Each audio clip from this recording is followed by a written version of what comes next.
epidemic. So just to put it, to paint the big picture, somewhere between 50 and 100 million people died worldwide from influenza from early January, from early 1918 through to the January and February of 1919. 50 to 100 million people. In the United States, somewhere around 600,000 people died. In today's numbers, that would be over 3 million deaths in the US alone from influenza. In Great Britain, 250,000 people. Again, in today's numbers, much, much higher than that. This epidemic spread to essentially every place on Earth. And I think one of the most chilling aspects of the influenza outbreak of 1918 was, of course, the realization that nobody knew what was killing them. They had no identification of what this bug was. People called it influenza, but they didn't know what it was, how it was transmitted. They had some ideas, but really, and modern medicine was really in its infancy even 100 years ago. And the disease would come on very, very quickly.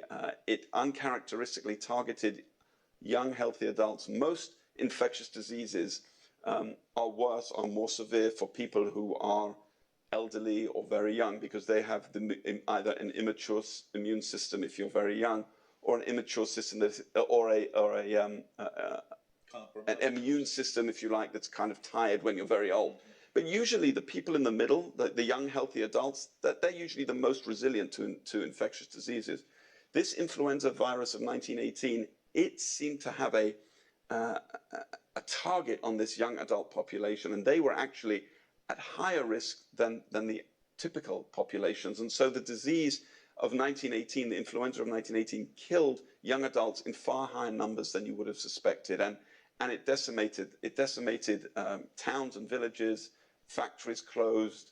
Of course, it was it came at the tail end of the Great War of 1914-18. So the disease was transmitted at very, very high rates in the army camps that were both on the continental United States and in France and Europe.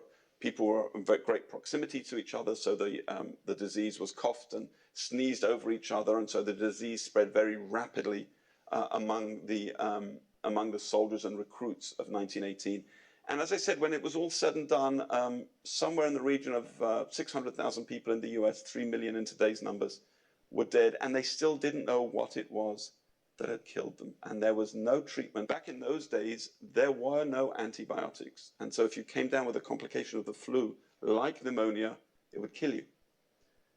And it has actually been suggested that it wasn't the flu itself that was causing all these casualties and fatalities, but actually what most people were dying of with the complications of flu were these bacterial secondary infections in the lungs that all doctors could do was stand around and watch and wait. That was all that they could do. So you had this disease that was wiping out the unhealthy population, and people didn't know what it was called, and they had no cure for it. They had some suggestions, and we can perhaps talk about those. They had some things that they would try, but nothing that we would today consider to be anything like effective medications.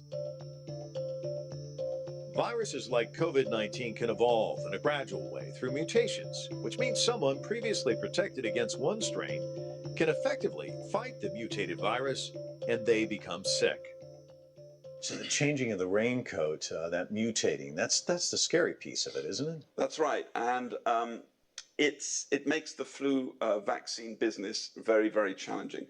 So what scientists always try and do is they take a bit of the flu virus that the body will recognize, and they inject those few proteins into the body mounts a response against the vaccine, and then it's ready when the real flu strikes. The problem is that those proteins can change, and as you said, it's a bit like this overcoat. You've taught the body to recognize a brown overcoat, but now the person is wearing a black overcoat, and the body doesn't recognize that as an intruder. What scientists are trying to do is to manufacture a vaccine against a part of the flu virus that remains constant. That would give us what's called a universal flu vaccine.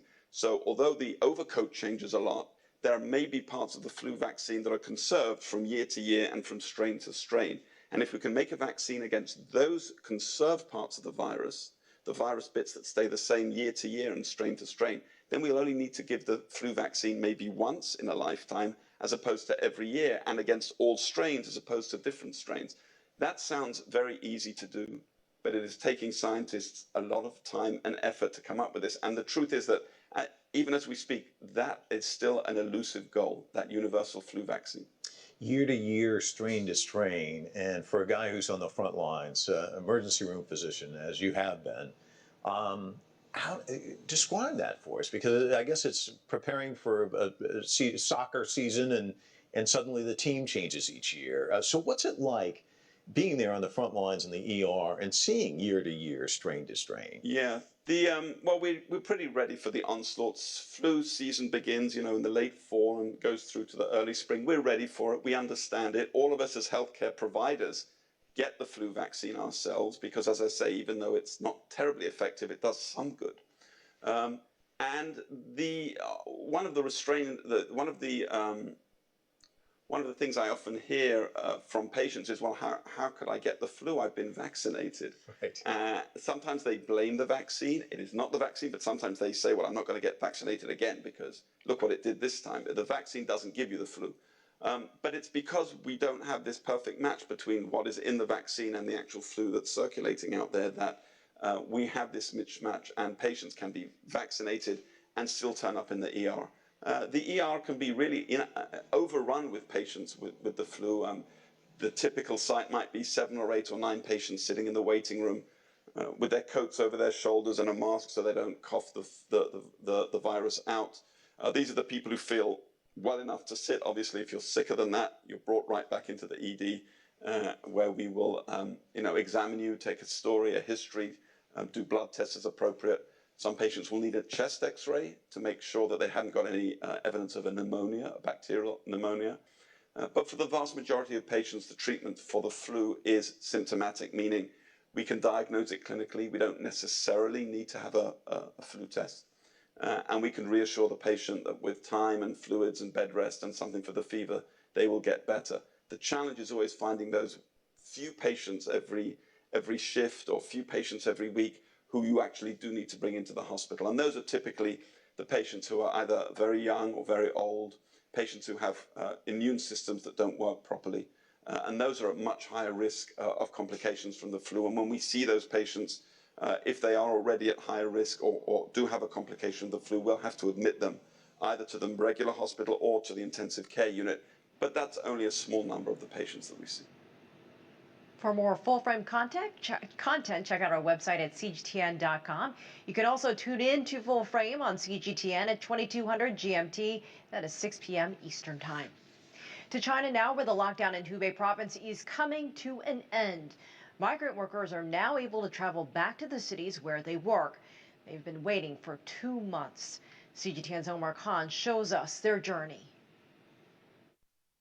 然后2、3个月没上班，其实老实说也挺想上班了，然后就目前的感受就这样。For that 24-year-old migrant worker, returning to Guangzhou has been a second homecoming. Today marks a week since trains from Hubei province resumed trips to southern China. This train, which came from Huanggang City, is a charter route carrying migrant workers. 所以我首先要对他们表示一个感谢。I want to say thank you. I feel really grateful of the government for arranging a charter for us. We can get back to work. 2 months ago, this train station was deserted, with few opting to travel at the height of the epidemic. But this past week, a completely different story. And though many people here may be pleased to come back to work, the journey back had all the elements of China's strict preventative measures. 一般的，我们首先要进行。 Before getting back, everyone was required by the government to go through a few procedures. Once they were all done, we could enter the station. Then after our temperature checks and security checks, we were able to get on board. Meanwhile, transit authorities in charge of receiving people from Hubei province have also played their part in keeping everyone safe. Now, Guangzhou South Railway Station is at Platform 1 for receiving all passengers from Hubei. We sterilize the platform, elevators, magazines on the train, and all equipment at a higher frequency. We also added 20 extra infrared thermometers at the exits to make sure all passengers have been screened. Going forward, Guangzhou has arranged chartered trains and buses for some 10,000 migrant workers across China. Nearly 1,900 workers from Hubei will also finally have a way to get back to work and perhaps to a sense of normality. Omar Khan, CGTN, Guangzhou. Still ahead on global business, port activity scaled back and cruises suspended. How trade and tourism are being affected by the pandemic.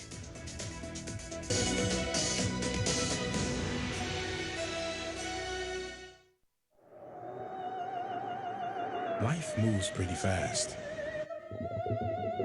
Ideas move at the speed of sound. Technology moves at the speed of light. If you don't filter out the noise, you might miss the details. We pay attention to the details because they matter. Showing you a different perspective. See the difference.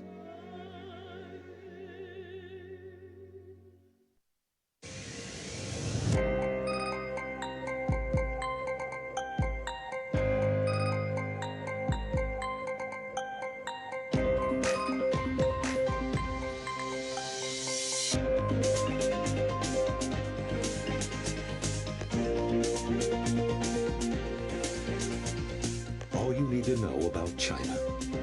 China 24, only on CGTN. Whether it's about your education, the home you live in, or the items you buy, your money has a story to tell. Because every business story is a human story. Global Business.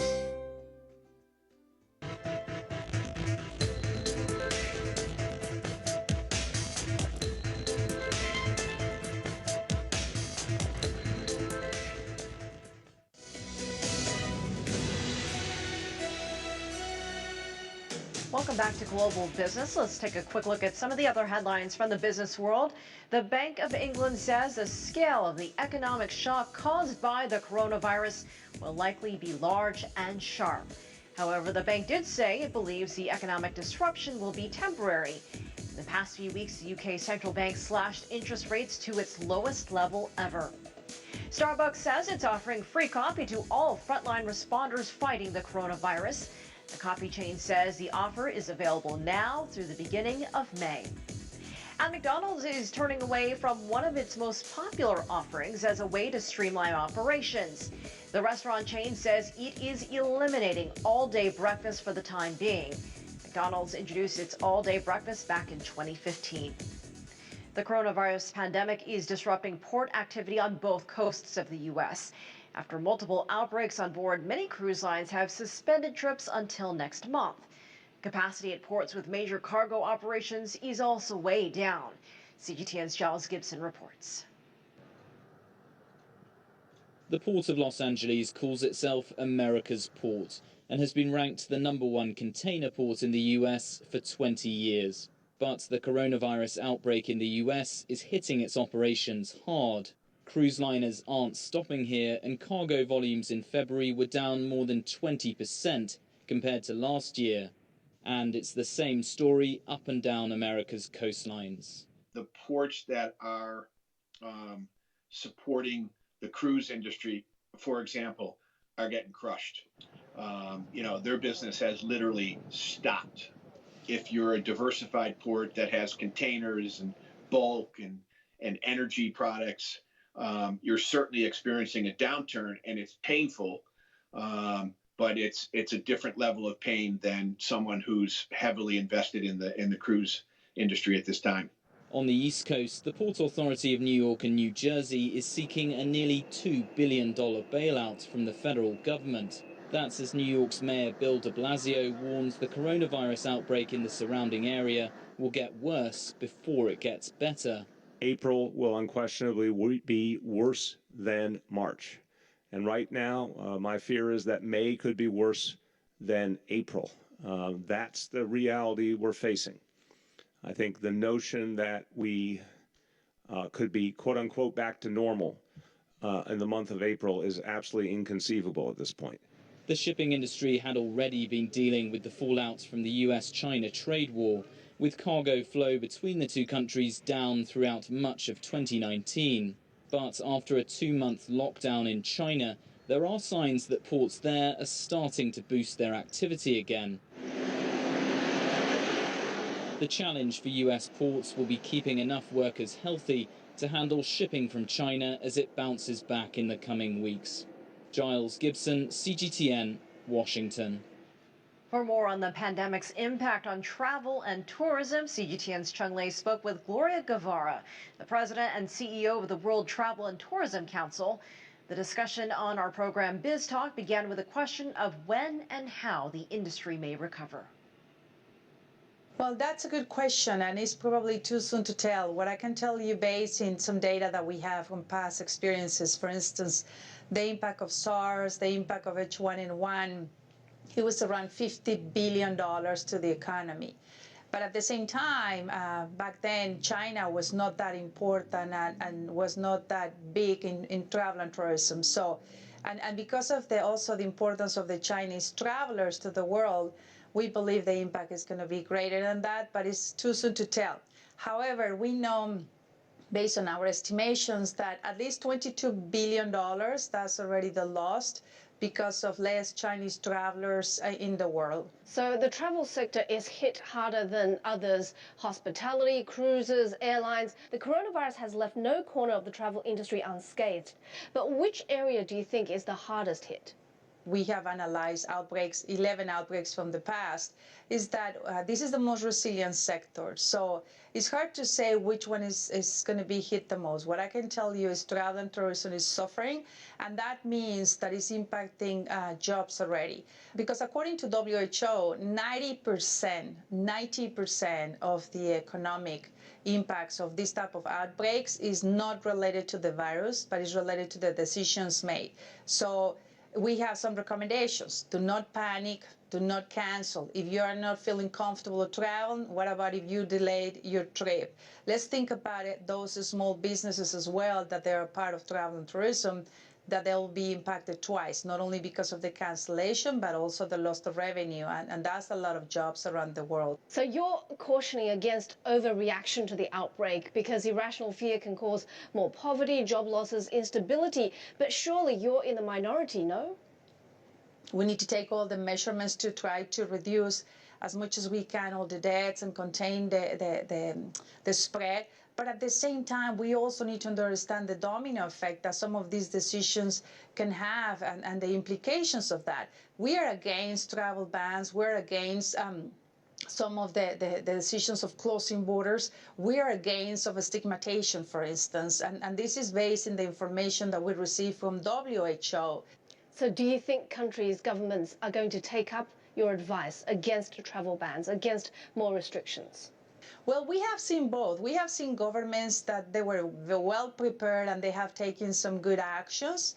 But we have seen also, unfortunately, some governments that they were not that well prepared and they are going to the extreme. To my point, I think that some governments are listening and putting things in context. We need to work together in this crisis. The governments are not alone. This is a partnership, public and private partnership. Now, WHO is saying what China, for instance, did in the case of the outbreak was exactly the measurements that they were supposed to do. I think that they managed that quite well. And our understanding is that they were able to stop the spread, and now we're moving in the right direction. But I keep telling the governments, do not stigmatize. For instance, some governments are saying that some certain nationalities are not welcome, which is totally wrong. That should not be. Yes, the CDC director, our former CDC director, told us the same thing, because viruses don't have nationalities. Let's look at your own experience in Mexico. You were the former tourism minister. You led the country through the worst financial and economic crises, the H1N1 flu outbreak, security challenges, and not only overcoming, but achieving record arrivals from Mexico tourism. What are some of the things that you remember about those challenging times and the approaches that you adopted? Mexico had what we call, of the experts call, the perfect storm, right? We have the impact of the financial crisis, as you mentioned before, from the US.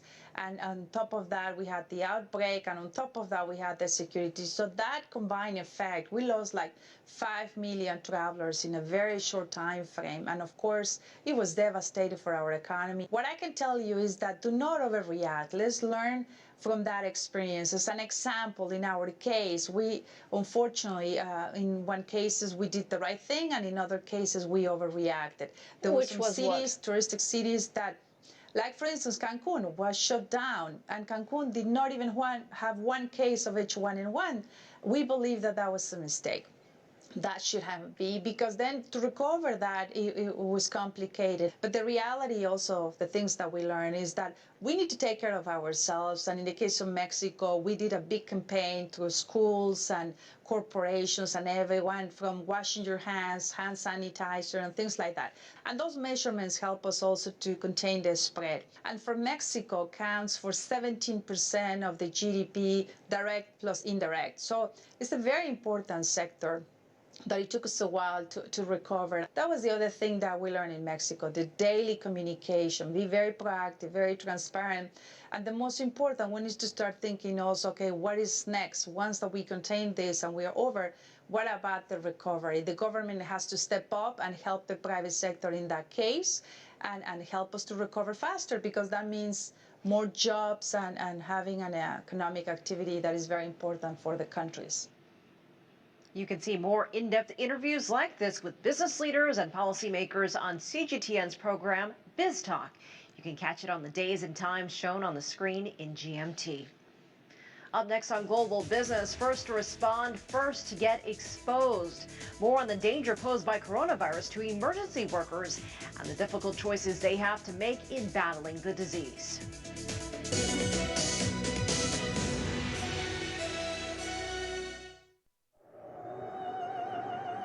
Life moves pretty fast. Ideas move at the speed of sound. Technology moves at the speed of light. If you don't filter out the noise, you might miss the details. We pay attention to the details because they matter, showing you a different perspective. See the difference.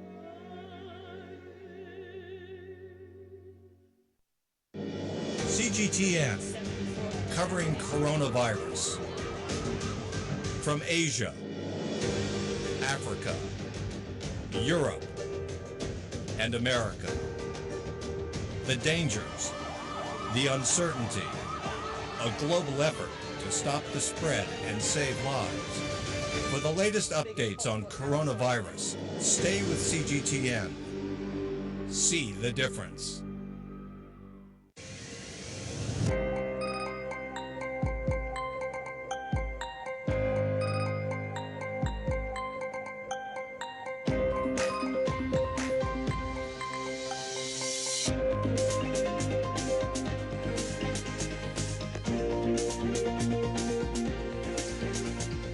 All you need to know about China.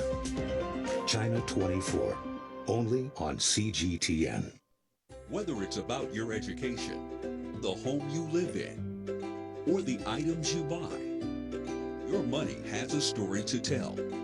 Because every business story is a human story. Global Business.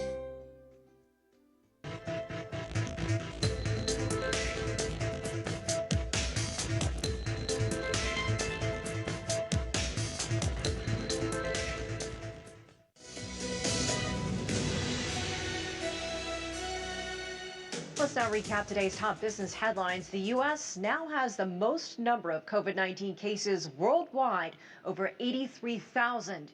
This as a $2 trillion stimulus package is expected to be voted on by the House of Representatives on Friday.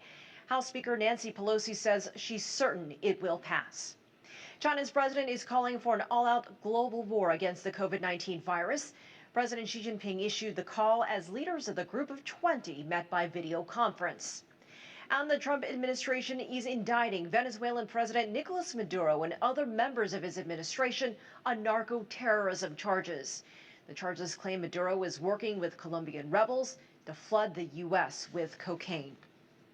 Finally, we turn to some of the women and men who voluntarily come to our aid no matter what the emergency. CGTN's Jim Spellman met with first responders in Maryland to see how they're dealing with the coronavirus outbreak. And for Jim, it's a story that hits close to home. I usually wouldn't interview a family member for a story, but one of the first people I call or text whenever I'm covering a disaster or any kind of public health crisis is my sister. She's a registered nurse and a volunteer firefighter and EMT. She's on the front lines of the fight against COVID-19. She works at a hospital outside Baltimore, Maryland, and spends much of her free time here at the Pikesville Volunteer Fire Company. The hospital and fire station are bracing for this outbreak to get much worse. Sounds like the positive patients that we have now are just going to keep multiplying as more people were tested. They receive guidance on an hourly basis on how to best handle patients who may have contracted COVID-19. Right now, it just changed to an N95 all the time if you're going to be within 6 feet of a patient. Scott Goldstein is captain of the firehouse. So tell me about the N95 mask. This is actually what protects us. Like first responders and medical professionals around the U.S., they're dealing with a shortage of masks and other supplies. Due to the tight shortage, at the moment, we're essentially recycling and reusing. It is vitally important to prevent first responders from contracting the virus. If one firefighter becomes sick, it will likely spread to others, reducing their ability to respond. When people do dial 911, somebody has to be able to show up. One of the precautions they've taken here at the firehouse to keep these first responders safe is they've barred any visitors from entering. That includes us. So we're shooting this entire story from outside of the actual firehouse. And doing interviews in these adjacent buildings. Even though you're my brother and you're here doing the reporting, you guys have all maintained your 6 feet distance. For many first responders, there's simply no off switch during this crisis. For my sister, it's particularly intense. Her husband and now her 16-year-old son are also firefighters. She has 2 more kids at home and an elderly mother-in-law to take care of. And then the stress of our families. Do we bring it home to our families? Do we get quarantined here at the firehouse? All that kind of weighs on you when we're out there providing care. But my sister, her family, and the rest of the volunteers here say they'll stick it out as long as needed to defeat COVID-19. Jim Spellman, CGTN, Pikesville, Maryland. And that's it for Global Business. Mike Walter is up next with a day of the Wraps news. And for a more in-depth look at how businesses are affected by the coronavirus outbreak, tune in to other editions of Global Business out of Beijing, Washington, Nairobi, and London. Thanks for watching. I'm Elaine Reyes.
Sobering numbers in the United States. Deaths from COVID-19 now top 1,000, with New York at the epicenter. Plus the staggering economic fallout.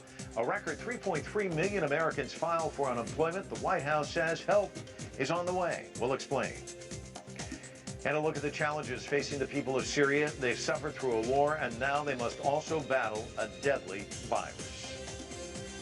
Live from Washington, this is The World Today. Welcome to CGTN. I'm Mike Walter. We begin with the global pandemic. The United States has overtaken China as the country with the most coronavirus infections, more than 83,000 and more than 1,200 deaths. Total cases around the world now exceed 520,000. Global deaths are hovering around 24,000. More than 8,200 people have died in Italy, the worst hit country. China is temporarily halting the entry of most foreigners in response to an increase in imported cases. It starts that on Saturday. Exceptions will be made for diplomats and emergency cases. On Sunday, the country is sharply reducing international flights. The U.S. Congress is working on a massive stimulus package for Americans. It passed the Senate and now goes on to the House. It will provide relief for businesses, unemployed workers, and healthcare systems fighting against this outbreak. CGTN's Nathan King has more on that. Some 3.3 million Americans went from job security to no job at all in 1 week, the worst unemployment claims figure ever recorded, showing just how fast the effect of this coronavirus shutdown has been in the US. The nays are zero. The White House knew the numbers were going to be bad and told US workers that relief is on the way. That $2 trillion plus package has passed the Senate and is set to pass the US House of Representatives. With minor disagreements, US politicians know the need is great. This is an emergency, a challenge to the conscience as well as the budget of our country. And every dollar that we spend is an investment in the lives and the livelihood of the American people. We can go bigger. The White House, meanwhile, sent a letter to governors saying the administration is working on labelling different parts of the US at high, medium or low geographical risk from the coronavirus, a move that could see some social and economic restrictions lifted in some areas. They have to go back to work. Our country has to go back. Our country is based on that. And I think it's going to happen pretty quickly. A lot of progress is made, but we got to go back to work. And are we seeing the beginning of a global multilateral response? The US president joined his Chinese counterpart Xi Jinping and many others in a video conference to address the crisis.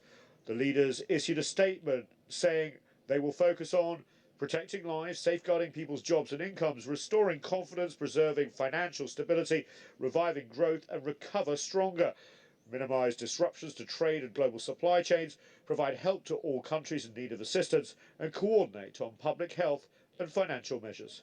Here in the US, despite the US president's optimism, there are still shortages of vital equipment like face masks, ventilators, and hospital beds. And it's not just New York. States like Louisiana are showing big spikes in cases that need critical care. The US is about to face its biggest test when it comes to fighting this virus. Nathan King, CGTN at the White House. Now to the area that some are calling the epicenter of the U.S. coronavirus outbreak. More than 200, or 300, I should say, have died in New York State, and the healthcare system is being overwhelmed. CGTN's Karina Huber has more on the staggering toll. The death toll here in the state of New York continues to rise. 100 more deaths reported as of Wednesday morning. And the situation is so dire that there are makeshift morgues that are being set up outside of hospitals just to